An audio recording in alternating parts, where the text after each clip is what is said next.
শুধু ইরানই নয়, দেশটিকে অর্থনৈতিকভাবে সহায়তা করা অন্যান্য দেশকেও সতর্ক করেছে ওয়াশিংটন।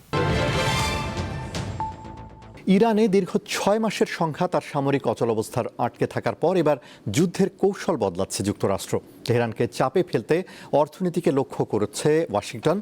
প্রেসিডেন্ট ডোনাল্ড ট্রাম্প এর নাম দিয়েছেন ইকোনমিক ডি-ডে। ইরানের অর্থনৈতিক সক্ষমতা দুর্বল করাই যার মূল লক্ষ্য। ইরানের বিরুদ্ধে ডোনাল্ড ট্রাম্পের ঘোষিত নতুন কর্মসূচি অনুযায়ী ইরানের তেল বিক্রি, মুদ্রা বিনিময়, বিভিন্ন কোম্পানি ও জাহাজ নিবন্ধন সহ অর্থনীতি সচল রাখার সম্ভাব্য পথগুলো বন্ধের চেষ্টা করবে ওয়াশিংটন। শুধু ইরানই নয়, দেশটিকে অর্থনৈতিকভাবে সহায়তা করা অন্যান্য দেশকেও সতর্ক করেছে ওয়াশিংটন। যুক্তরাষ্ট্রের অর্থমন্ত্রী স্কট বেসেন্ট বলেছেন, ইরানকে সহায়তা করলে বন্ধু বা প্রতিপক্ষ কাউকেই ছাড় দেওয়া হবে না। এতে ইরানের বড় জ্বালানি ক্রেতা চীন ও ভারত চাপের মুখে পড়ার সম্ভাবনা রয়েছে।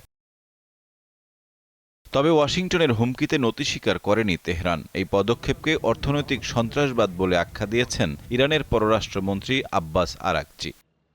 বিশ্লেষকদের মতে দীর্ঘদিনের নিষেধাজ্ঞা মোকাবেলায় অভ্যস্ত ইরানের ওপর নতুন চাপ কতটা কার্যকর হবে তা নিয়ে অনিশ্চয়তা রয়েছে। তারা বলছেন, এতে বরং যুক্তরাষ্ট্রের মিত্রদের সঙ্গে টানাপোড়েন ও বৈশ্বিক জ্বালানি বাজারে অস্থিরতা আরও বাড়তে পারে। সোমবার যুক্তরাষ্ট্রের ট্রেজারি বিভাগের সংবাদ সম্মেলনে এই পরিকল্পনার বিস্তারিত প্রকাশের কথা রয়েছে। এখন প্রশ্ন, ইকোনমিক ডি-ডে কি সামরিক অচলাবস্থা ভাঙবে নাকি আরও বড় অনিশ্চয়তার দিকে ঠেলে দেবে বিশ্ব অর্থনীতিকে? সাইফুর রহমান শিশির, দীপ্ত বার্তাকক্ষ।